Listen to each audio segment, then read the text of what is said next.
Hello my dear students, welcome to the MS science academy. मैं हूं मीनू श्रीवास्तव और आज हम डिस्कस करेंगे पार्चुरेशन के बारे में। पार्चुरेशन बेसिकली एक बहुत कॉम्प्लेक्स न्यूरो एंडोक्राइन मैकेनिज्म है।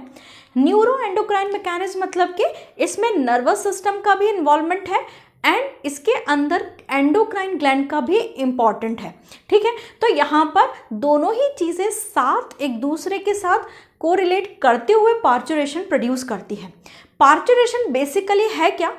फीटस का, यानी कि जो है फीटस का बाहर आना। ठीक है, हम ये कह सकते हैं कि जो बच्चा जब पूरा का पूरा डेवलप हो जाता है 9 मंथ्स की प्रेगनेंसी के बाद, तो अब एक रिफ्लेक्स प्रोड्यूस होता है जो कि उसे मैटरनल यानी कि मदर की बॉडी से बाहर की तरफ धकेलता है। That process is known as the parturition. तो यहाँ पर लिखा हुआ है process of delivery of the foetus और child birth is called the parturition. Okay, यानी कि चाइल्ड बर्थ या फीटस का डिलीवर होना, बॉडी से, मैटरनल बॉडी से बाहर आना क्या कहलाता है? आपका जो है पार्चुरेशन कहलाता है। ह्यूमन के केस में ये करीबन जो प्रेगनेंसी का ड्यूरेशन है that is around the 9 months. ठीक है, और ये पूरा पीरियड यानी कि जब प्रेगनेंसी होती है और पूरा जो डेवलपमेंट है उस पूरे ड्यूरेशन को हम बोलते हैं गेस्टेशन पीरियड। उसको हम क्या बोलते हैं? Gestation period. और ह्यूमन बॉडी के रेफरेंस में ये करीबन 40 वीक्स का होता है। 80 अप्रॉक्स अगर हम माने तो ह्यूमन बॉडी के अंदर एक नॉर्मल प्रेगनेंसी का जो ड्यूरेशन है, गेस्टेशन पीरियड है, दैट इज अराउंड 40 वीक्स। ठीक है, तो पार्चुरेशन होता कैसे है देखते हैं हम।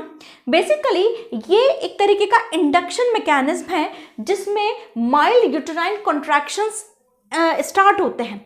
और बेसिकली ये जो माइल्ड यूटेराइन कॉन्ट्रैक्शंस हैं ये कहीं ना कहीं इसमें दो कह सकते हैं कि दो रोल या दो चीज़ें बहुत इंपॉर्टेंट रोल प्ले करती हैं। सबसे पहले तो फुल्ली डेवलप्ड फीटस और दूसरा है ह्यूमन बॉडी का प्लेसेंटा।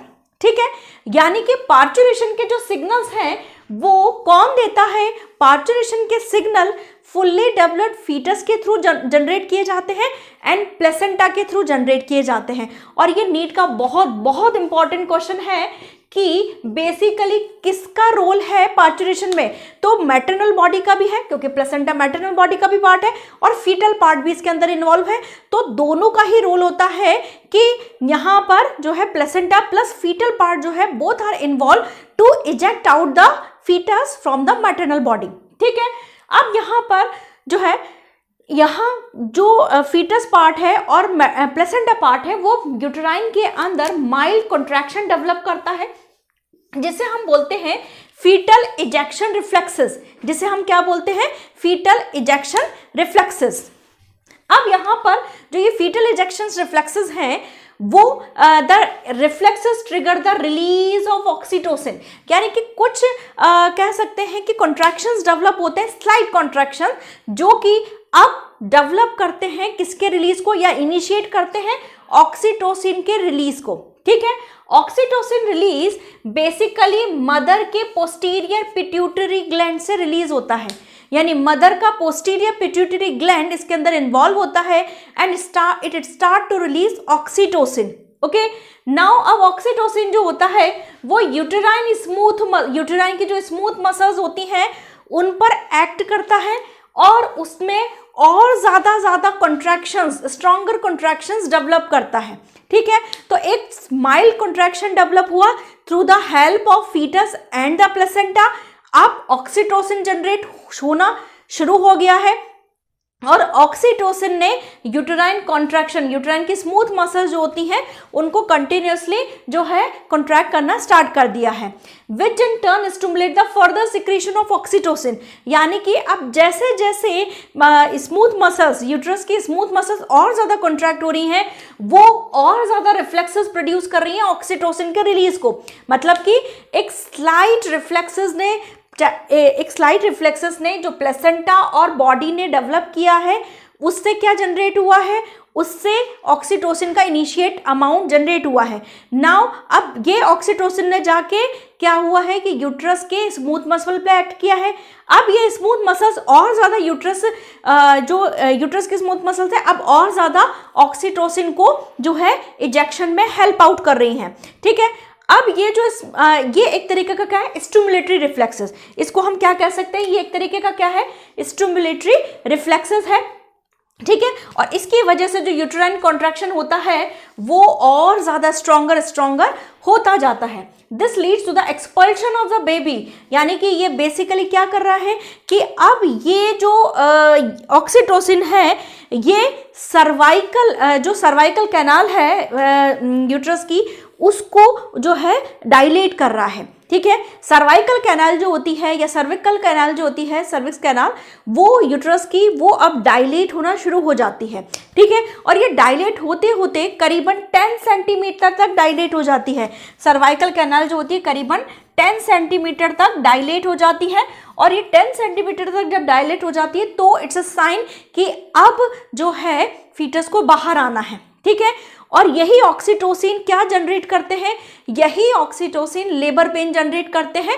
ओके, और वहां पर प्लेसेंटा और फीटस मिला के जो है बच्चे को बाहर एक्सपेल आउट करता है। ठीक है, this lead to the expulsion the baby out of the uterus to the birth canal and it is known as the parturition. Okay, यहाँ पर हम ये देख सकते हैं कि जो एक्सपेक्टेड डिलीवरी डेट है, यानी कि जो डॉक्टर जो एक्सपेक्टेड डिलीवरी डेट कैसे बताता है, एक्सपेक्टेड डिलीवरी डेट बताई जाती है कि जो है जो भी लेडी आती है कि that I am pregnant and that जो है जो कंफर्म करती है अपनी प्रेगनेंसी, तो उससे डॉक्टर जो है लास्ट नॉर्मल मेंस्ट्रुअल जो है साइकिल जब हुआ है उसकी डेट मालूम करता है, और उसके अप्रॉक्स 40 वीक्स के जो है 40 वीक्स पर वो अप्रॉक्स डेट दे देता है।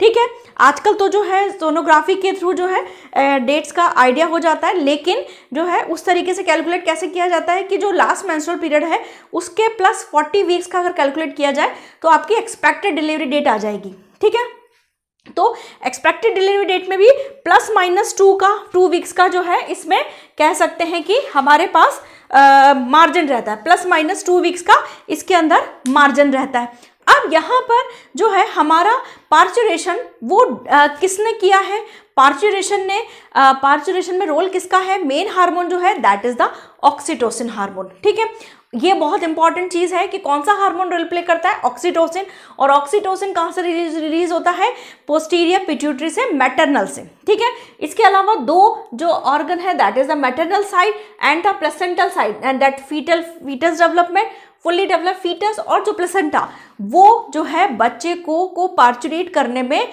उसका गैस्ट्रेशन पीरियड कंप्लीट होने के बाद उसको बाहर एक्सपेल आउट करने में हेल्प करते हैं। तो यहाँ पर जो फाइनली जब ऑक्सीटोसिन की कॉन्ट्रैक्शन की वजह से यूटेराइन कॉन्ट्रैक्शन इतना बढ़ जाएगा, then baby comes out, okay, to the help of the birth canal, and this process is known as the parturition. तो आई होप आपको समझ में आया होगा। हमने नीड से रिलेटेड जो इस टॉपिक में जितने क्वेश्चन है वो डिस्कस किए हैं, और ये ध्यान रखिएगा कि इस टॉपिक में से क्या क्या चीज़ें हैं वो जो हमने डिस्कस की वो अच्छे से आप रिवाइज करिएगा। अगर पसंद आया है तो please like, share and subscribe. Thank you.